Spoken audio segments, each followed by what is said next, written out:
Good morning, good evening, good afternoon, wherever you may be. CC here, Chris, from New York, Westchester County. Show you something here, guys.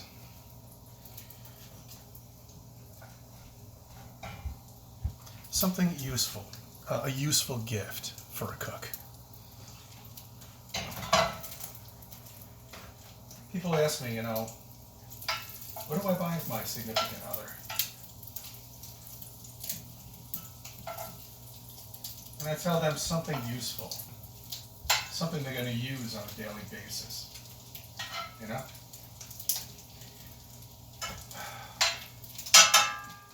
This is something I'll use on a daily basis. Eggs.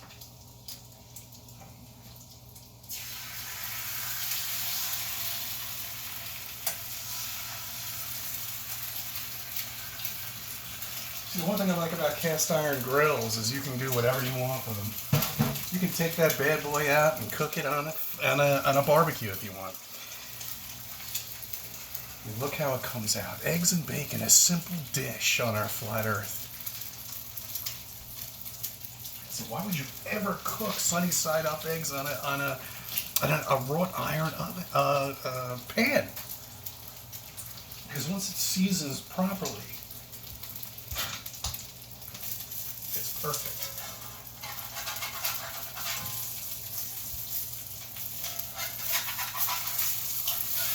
It comes out great. This is fantastic. I love this thing. All right, let me just get a dish here.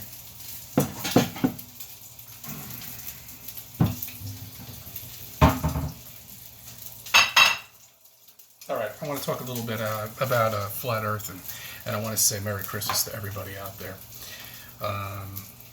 All my friends. I mean, there's so many.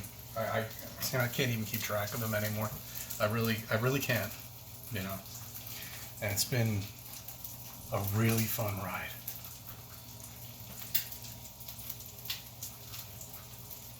Meeting everybody, whether it's Skype, Hangouts, or whatever it may be.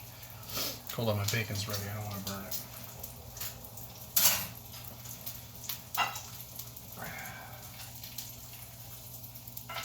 See, this is like the best way to describe cooking on a wrought iron pan. It's like real man cooking. Hold on. The only disappointing thing about a wrought iron pan is the ends get hot. So you gotta make sure. But look at that. Oh, perfectly done. Well, can't get her off. That's great. That's alright. Who cares? You got the idea.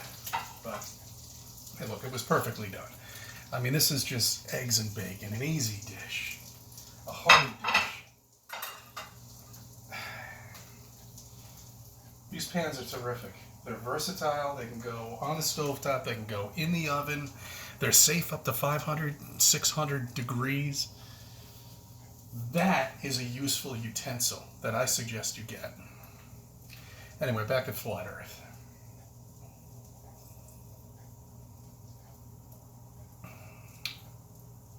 I woke up the other day. It was 4 o'clock in the morning. I had to get up at 5. I got up at 4. And I noticed the crescent moon like this, right on the skyline right there. See, once people realize these are separate sources, separate entities that have their own energy, then everything that they learned in science is complete bullshit. Bullshit. Where they say the sun is reflecting off of the moon and the moon is projecting the sunlight. All right, and I just, all right, picture yourself in a parking lot, okay? It just rained.